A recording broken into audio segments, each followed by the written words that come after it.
وإلى السماء كيف رفعت وإلى الجبال كيف نصبت وإلى الأرض كيف سطحت فذكر إنما أنت مذكر لست عليهم بمسيطر إلا من تولى وكفر فيعذبه الله العذاب الأكبر إن إلينا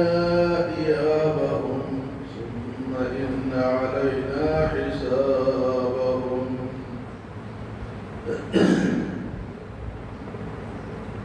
دلائل قدرت اللہ پاک کی قدرت کی نشانی اللہ پاک فرماتے ہیں کہ تم اونٹ کی طرف دیکھو اس کو اللہ نے کس طرح بنایا ہے افلا ينظرون إلى الإبل كيف خلقت کیا یہ دیکھتے نہیں کہ اللہ نے اونٹ کو کس طرح بنایا ہے افلا ينظرون إلى الإبل كيف خلقت یعنی اونٹ کے پیدائش میں یا اونٹ کے بنانے میں سوچنا ہے تحقیق کرنا ہے کہ اللہ نے اس کو بنایا کس طرح عجیب و غریب اس کی شکل ہے عجیب و غریب اس کی باڈی ہے نہ کوئی خوبصورتی ہے نہ کوئی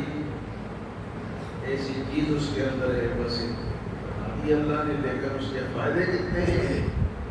جتنے بھی ان گاڑیوں شاڑیوں کی ایجاد سے پہلے جتنے بھی مشکل کام یا برداری کے کام سارے اونٹ ہی کرتے اور آج اس صحرائی علاقوں میں جہاں ریت ہے جہاں انسان کے پاؤں زمین پہ گھس جاتے ہیں دب جاتے ہیں اور جانور نہیں چل سکتے لیکن اس کا پاؤں اللہ نے نیچے سے اتنا بڑا بنا ہے کہ وہ ریت کے اوپر بھی چلتا ہے اور پرانے زمانے میں یہی جتنے بھی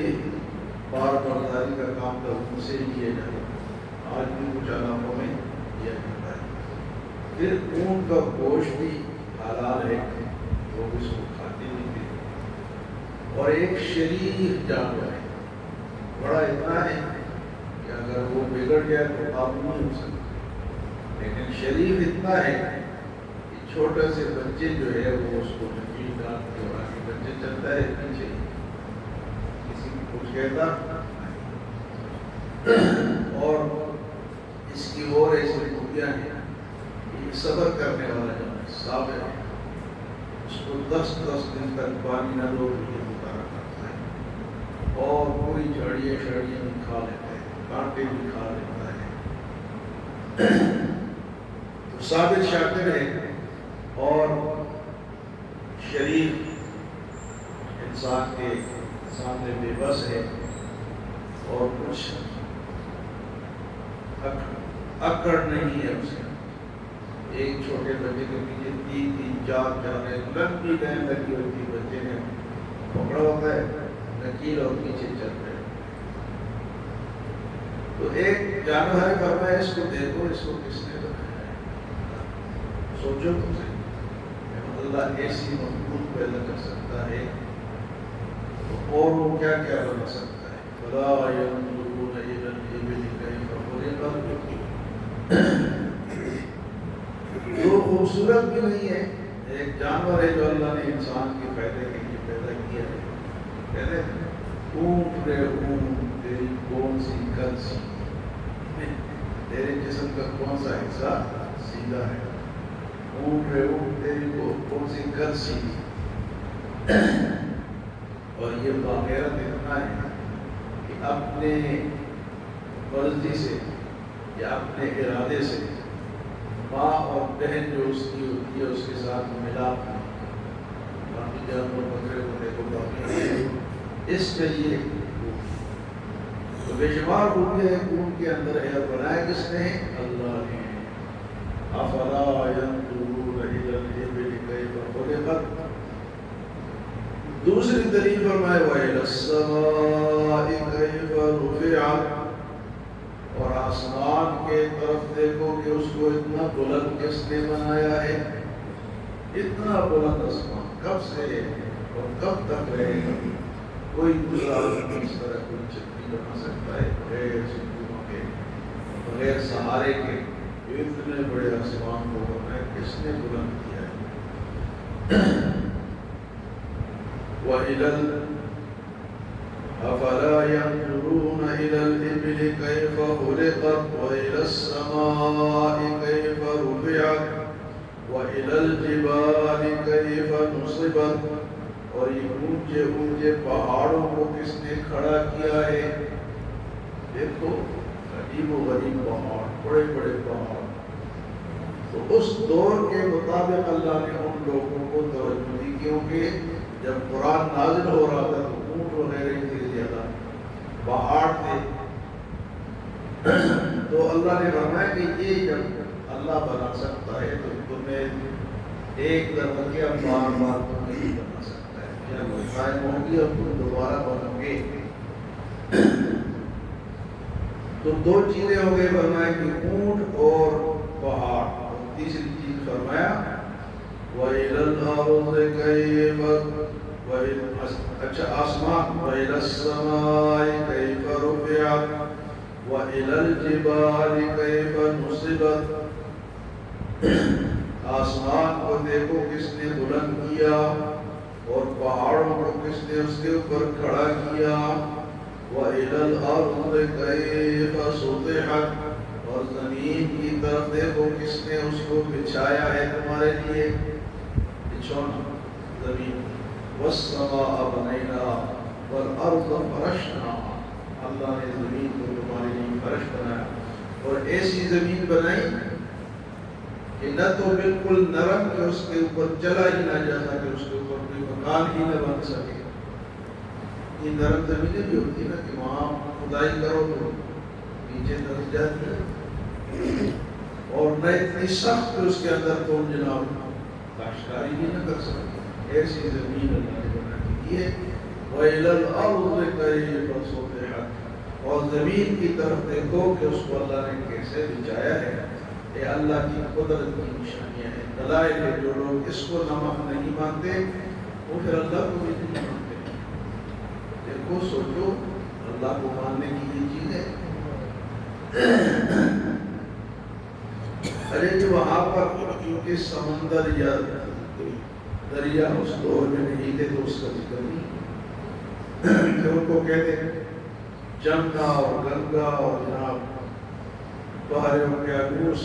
اس کا ذکر اللہ پاک نے اس دور میں نہیں کیا، ورنہ وہ لوگ کیا سمجھتے کہ گنگا کدھر ہے اور جمنا کدھر ہے، دریا سندھ کدھر ہے اور جناب بحر اوقیانوس کدھر ہے۔ وہ چیزیں بتائی جو اس دور میں وہاں موجود تھی اور روزانہ ہوتے اللہ کی شان پہ کیسے ان کو انہی کے زبان میں انہی کے سوچ میں سمجھایا۔ تو اس کے بعد فرمایا کہ زمین کو تمہارے لیے بچھونا بنا دیا، اور یہ چار چیزیں اللہ پاک نے بیان کرنے، اونٹ، آسمان، پہاڑ اور زمین۔ تو فرمایا کہ پھر کیا ہوگا، فذکر انما انت مذکر، آپ تو نصیحت، فرمایا تو نصیحت کرنے والے ہیں، حضور سے فرمایا آپ نصیحت کرتے ہیں۔ فذکر انما انت مذکر، آپ نصیحت کریں، تو نصیحت کرنے والے کا کام کیا ہے کہ وہ نصیحت کرے، کیا کرے، نصیحت کرے۔ لست علیہم بمسیطر، آپ ان پر کوئی پولیس والے نہیں ہیں کہ آپ ان کو پکڑ پکڑ کے مسلمان کریں یا پکڑ پکڑ کے نیکی پر لائیں، آپ داروغہ نہیں ہیں، آپ نے تبلیغ کر دی، اگر یہ لوگ نہیں مانیں گے تو ان سے سوال ہوگا، آپ سے نہیں۔ ما سلککم فی سقر، ان سے پوچھا جائے گا کہ تمہیں جہنم میں کون سی چیز دے کر گئی، ان سے سوال ہوگا۔ اس لیے جو لوگ تبلیغ کرتے ہیں، جو نصیحت کرتے ہیں، ان کو پریشان نہیں ہونا چاہیے، فلاں نے مانا کیوں، فلاں سیدھے راستے میں کیوں نہیں ہے، پریشان اپنے نبی سے فرمائے کہ آپ نے پریشان نہیں ہونا۔ لست علیہم بمسیطر، آپ ان پر وکیل نہیں ہے، داروغہ نہیں ہے کہ آپ پکڑ پکڑ کے۔ ویسے بھی دنیا میں یہی ہو رہا ہے کہ جو لوگ خود سے سمجھدار ہیں یا عقل رکھتے ہیں وہ اللہ کے راستے میں کرتے ہیں۔ ان دلائل کو مانتے ہیں جو دلائل ابھی بیان ہوئے ہیں، دلائل کو مان کے وہ اللہ کو مانتے ہیں، اللہ کی بات کو مانتے ہیں۔ فرمائے کہ زبردستی والی بات نہیں۔ بعض ہمارے دوست اور حضرات اس طرح بھی ہوتے ہیں جو پریشان ہوتے ہیں، یار یہ لوگ مسلمان کیوں اٹھتے رہتے ہیں، بیچارے کوڑو نہیں، ہمارا کام نہیں، آپ مطمئن رہو، ہم تب پڑے کہ اللہ نے فرمایا کہ لازمن تمہیں اس کو مسلمان بنانا ہے۔ ایک دن یہاں گلی سے جا رہا تھا تو ہمارا نمازی تھا، کدھر جا رہے ہیں کہ چیز شیٹ دیکھو آپ کو جانا چاہیے تھا، کسی کو نمازی بنانے کے لیے جانا چاہیے تھا، آپ اپنے کام سے جا رہے ہیں۔ تو ایسے لوگوں کی سوچ ہے۔ ہاں جی، پھر بات ہے وہ نمازی تھا، اس ٹائم بعد میں ہو کے غائب ہو گیا، لیکن وہ میرے اوپر اعتراض کیا کہ آپ گلی میں کیوں جا رہے ہیں، آپ کو کسی کو نمازی بنانا چاہیے تھا، نماز کی دعوت دے کے جانا، کیا دیکھتے رہتے ہیں اپنے جتنے مزیدار ہیں، آپ دیکھتے ہو کہ آپ پوچھتے ہوئے کیوں نہیں آتے، بس اتنا ہی کر سکتے ہیں۔ ہاں اگر ہمیں ڈنڈے کا حکم ہوتا تو ہم کرتے، لیکن کیا کہ اللہ فرماتے اپنے نبی سے فرماتے ہیں لست علیہم بمسیطر،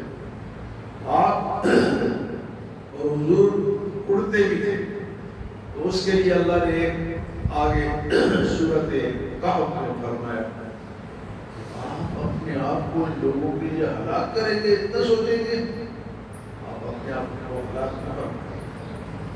یہاں فرمایا کہ لست علیہم بمسیطر، تو آپ لوگ اگر کسی کو تبلیغ کرتے ہیں، اس کو اللہ نے عقل دی ہے، اس کے لیے بھی یہ قرآن ہے، ہمارے لیے بھی ہے، پھر بھی نہیں مانتا، بالغ ہے، ایک تو نابالغ ہونے پہ آپ فورس کر سکتے ہیں، تھوڑا سمجھا کے پکڑ کے زبردستی لا سکتے ہیں، کیونکہ ان کی تربیت ہمارے سے نہیں، ان کی تربیت ہاں جب بالغ ہو جائے پھر وہ خود مختار ہے، پھر اللہ اسے پوچھے بیٹا اللہ راستے میں۔ تو یہاں فرمائے فذکر انما انت مذکر، آپ نصیحت فرمائے کہ آپ نصیحت فرمانے والے ہیں، لست علیہم بمسیطر، آپ ان پر داروغہ نہیں ہیں، الا من تولا وکفر، جس نے منہ موڑا اور کفر کیا، الا من تولا وکفر، تو پھر کیا ہوگا فیعذبہ اللہ العذاب الاکبر، اس کو اللہ کا بڑا عذاب ہے، فیعذبہ اللہ العذاب الاکبر، ان الینا ایابہم، انہوں نے میرے پاس ہی آنا ہے۔ کس کے پاس جانا ہے؟ وہ میں کہا کرتا ہوں کہ راستے سارے عیدگاہ کی طرف ہے، کدھر ہے؟ ہمارے اس علاقے کے سارے راستے کدھر ہے؟ ہاں عیدگاہ کی طرف، آپ روزانہ دیکھتے ہو کہ کوئی نہ کوئی اس کو لے کے جا رہے ہیں۔ تو فرمایا کہ ان الینا ایابہم، انہوں نے میرے پاس آنا ہے، کدھر جانا ہے؟ ان الینا ایابہم ثم ان علینا حساب، پھر میں حساب دوں، یہ حساب میرے ذمہ ہے۔ اس لیے آپ صلی اللہ علیہ وسلم دعا مانگا کرتے تھے اللہم حاسبنی حسابا یسیرا، اے اللہ میرے حساب کو آسان کر دے، اللہم حاسبنی حسابا یسیرا، اے اللہ میرے حساب کو آسان کر دے۔ تو ہمیں بھی یہی دعا کرنی چاہیے، اے اللہ ہمارے حساب کو، اس کو پوچھئے نا ایک دفعہ اللہ نے، ہاں بھائی کھڑا ہو، پھر اس کی خیر ہے، بس اللہ کا فضل چاہیے کہ وہ ہمیں ہمارے اوپر فضل فرمائے اور ہمیں جنت میں لے لے۔ اگر ایک دفعہ پوچھ لیا تو پھر لمبی قطار ہو گئی، یہ کیا یہ پھر خیر ہے۔ اللہ فرماتا ہے کہ انہوں نے آنا میرے پاس ہے، ثم ان علینا حسابا، پھر ان کا حساب و کتاب دینا یہ میرا کام ہے۔ اللہ ہمیں ان باتوں پہ یا اللہ سمجھ کی توفیق عطا فرمائے۔